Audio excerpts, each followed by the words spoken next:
सातवीं की सहायक वाचन में लिखो तो जब कहानी पाठ सातवीं की सहायक वाचन में है तो हमें ये से याद है कि उतनी तक हम पढ़े हैं,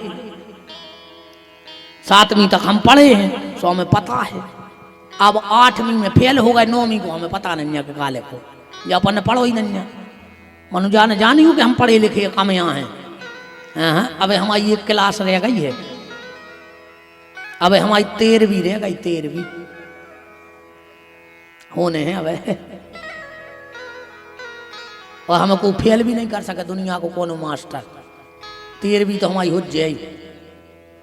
तुम्हारे तो यहाँ से हंस रहे जैसे तुम कारो कब्गा खाए बैठे हो। सबरी हमें देखने लगे कि महाराज मारा जी अरे अब नहीं, तुम्हारों की भी हो जाए।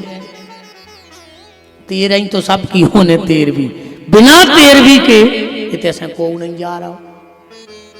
राजा राम मोहन राय ने सती प्रथा को बंद कराया तो गांव के लोग उस लड़के के शरीर को ले जा रहे थे और वो नारी तैयार होकर पीछे पीछे सती होने जा रही थी। सब रो रहे थे, अभी तो रो हैं जिसको जवान लड़का मर जाए तो भैया रो है। तो तुलसीदास जी अपनी झोपड़िया के बाहर निकल आए। वो महिला ने सोची कि पंडित जी हैं, अब हम तो सती होवे जा ही रहे, तो पंडित जी को प्रणाम कर लाए।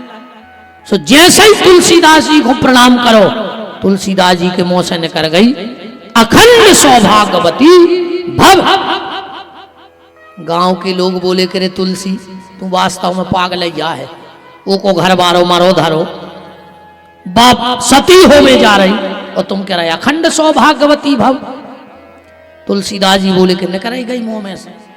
बोले काय? बोले राम जी की इच्छा से निकल गई। गांव के बोले तुलसी तुम पागल और तुम्हारे राम जी झूठे। तुलसीदास जी की आंखों में आंसू आ गए। बोले नहीं भैया, हमें पागल कह लो, ढोंगी कह लो, पाखंडी कह लो, पर हमारे राम झूठे हैं, हम जा नहीं सुन सका। गांव के बोले तो इसको प्रमाण दो, इसको प्रमाण दो। तुलसीदास जी बोले तो उतार दे मुर्दा, फिर अगर तुम्हें राम को प्रमाण चाहने हैं तो मुर्दा उतार दे। मुर्दा उतार दिया। बोले अब सब लोग बैठ जाओ और बैठ के राम राम खाओ। मुर्दा उतार दिया, सब लोग गोल बना के राम राम कहने लगे। तुलसीदास जी उठे, आंखों में आंसू भरे और मुर्दे के कान में जाके कहा, कांटे पर पासंग कहा, अब सदन के पिताजी भी मर गए, हिस्सा बांट में तखरिया सदन को मिल गई। सदन वही सालक राम की भजन को पासंग चढ़ा चढ़ा खूब मांस बेचे। अब उन्होंने कहा पता कि जी सिद्ध सालक राम आए। एक दिन की बात, वहां से एक दिव्य संत निकले। उनने देखो कि सदन की तखरिया पे गंडकी नदी के सालक राम रखे। सदन के पास गए, बोले भैया सदन जी हमें दे दे और हमसे कछु पैसा ले ले। सदन बोलो महाराज पत्थर आई तो आए, तुम ले जा हम दूसरों रख ले। और उन्हें भी सालक राम उठाए और सदन को ने दे दे। पंडित जी जंगल में रहते, बाबा जी ले आए, अच्छे स्नान कराए, खूब पूजा पाठ कराई, पंचामृत से स्नान, आरती उतारी, भोग लगाया और सो गए। जब सोए, रात में महात्मा को किसी के रोने की आवाज आई। महात्मा ने सोची कि जंगल में हम अकेले हैं, यहां रो कौन रहा है? जंगल में रो कौन रहा है? देखो सो डिब्बा में सालक राम जी रो रहे थे। महात्मा बोले प्रभु आप रो रहे? भगवान बोले महात्मा हमें हमारे सदन के पास करे आओ, हम बिना सदन के नहीं रह सके, हमें वो की याद आ रही।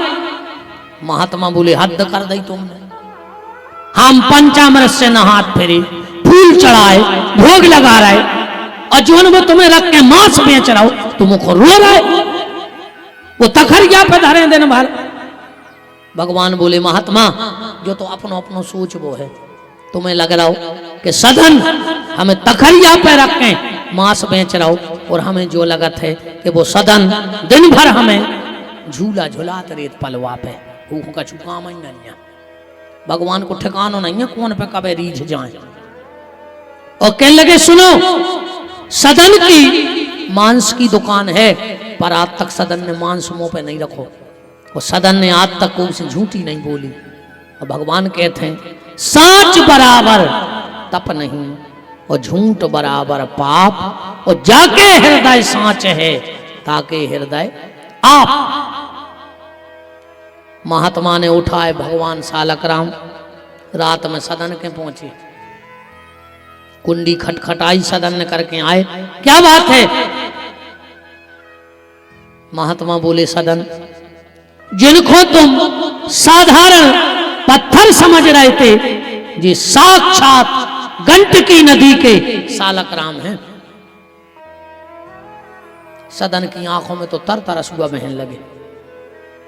अरे राम राम राम, हमने इतना बड़ो पाप कर दो कि हमने भगवान के भजन को मांस बेचो। सदन बोले महात्मा अगर हम तुमसे कुछ मांगे तो क्या हमें मिल जाएगा? अगर हम तुमसे कुछ मांगे तो क्या हमें मिल जाएगा? महात्मा बोले मांग के देखो का चाहे। सदन बोले तो तुम्हारे गले में जो झोली माला डली है वह हमें दे दे, अब हमें इतने नहीं नन्या। महात्मा की झोली माला ली और सालक रामों में रखे और सदन चल पड़ी जगन्नाथपुरी। पुरी में पहुंचे, जा ही रहे थे, रास्ता में एक पति पत्नी घर के बाहर बैठे थे। पति ने सदन से कहा कि भैया कहाँ जा रहे? बोले पुरी। वो बोलो कि अब शाम हो गई है, इतने से 25 किलोमीटर जंगल ही जंगल है और जंगल में बहुत जानवर हैं, तुम रात कहीं बिता ले, हमारे ते रुक जा, सवेरे चले जाइए। सदन ने कही ठीक है। पति पत्नी से बोलो कि सुनो,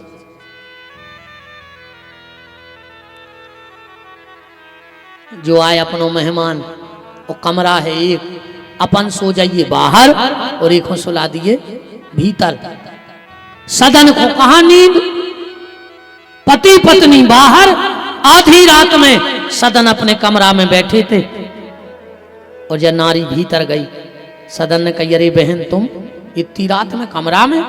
जब बोली नहीं, हम तुम्हारे पास बहन के भाव से नहीं आए, हम तो तुम्हारे पास पत्नी के भाव से आए। सदन बोलो अरे राम राम राम, ये क्या कह रही हो? वह बोली रुक जाओ एक मिनट, हम समझ गए, तुम हमारे पति को डर रहे। वह बाहर गई, कुलाड़ी उठाई और उन्हें पति के टुकड़ा टुकड़ा कर दे सोत में। कहने लगी हमने पति को रास्ता से हटा दो, मार दो। सदन चरणों में गिर पड़ो, बहन तुमने जो कहा करो। तो जब जोर जोर से चिल्ली आने लगी बचाओ बचाओ, पूरा गांव इकट्ठो हो गया। क्या बात है? जब नारी बोली कि देखो हमारे पति ने एक रुकबे की जगह दी, इन रात में आके हमारा हाथ पकड़ लो। हमने कही हम पति को जगा दें, इन्हें हमारे पति को काट के फेंक दो। गांव के लोगों ने सदन को बांधो, राजा के सामने ले गए। राजा ने आदेश दे दिया इसके दोनों हाथ काट के इसे छोड़ दिया जाए। राजा ने 2 ही हाथ कटवा दे सदन के। सदन पूरी चले जा रहे और मन में सोच रहे हैं कि हे प्रभु, जब तक इन हाथों से हमने मांस बेचो हमें कभी बुखार नहीं आओ। और आज पहली वीर माला का उठाई, तुमने हमारे हाथ ही कटवा दे दो। सोचते सोचते सदन जगन्नाथपुरी पहुंचे। आज जैसे ही पुरी पहुंचे, आज जैसे ही भगवान को प्रणाम किया, मानो सदन के 2 ही हाथ कमल के फूल की तरह बाहर निकल आए हों। दोनों हाथ अच्छे हो गए सदन के, भगवान प्रकट हो गए। सदन ने कहा प्रभु एक बात बताओ, अगर मैं पापी हूं तो तुम क्यों मिले, और अगर हम पुण्यात्मा हैं तो हमारे हाथ काय कटे, हमें तो जा बताओ। भगवान बोले सुनो सदन, तुम बनारस के बहुत उच्च कोटि के महात्मा थे, वही जन्म में हमें तुम्हें मिलने तो तुम जंगल में बैठ के तपस्या कर रहे थे। उसी समय तुम्हारे सामने से एक गैया निकली, तुम माला कर रहे थे, उस कसाई ने तुमसे पूछा कि यहां से गैया निकली, तुमने मुंह तो नहीं बोलो पर दो ही हाथ को इशारा कर दो कि तरफ चली गई। वो कसाई ने जाके वह गैया काट दी। तुम जो देख के आए हो ना कि वो औरत ने वो आदमी को मार दो, वो आदमी आए कसाई और वो औरत आए गज्जा। वो जन्म में उन्हों को काटो, सो ये जन्म में उन्हों को काट कर फेंक दो। और तुमने दोनों हाथ किए इसलिए तुम्हारे हाथ कट गए। तो बनारस का ऐसा महत्व है कि बनारस में जन्म लेने वाले रहने वाले को भगवान का दर्शन जरूर होता है।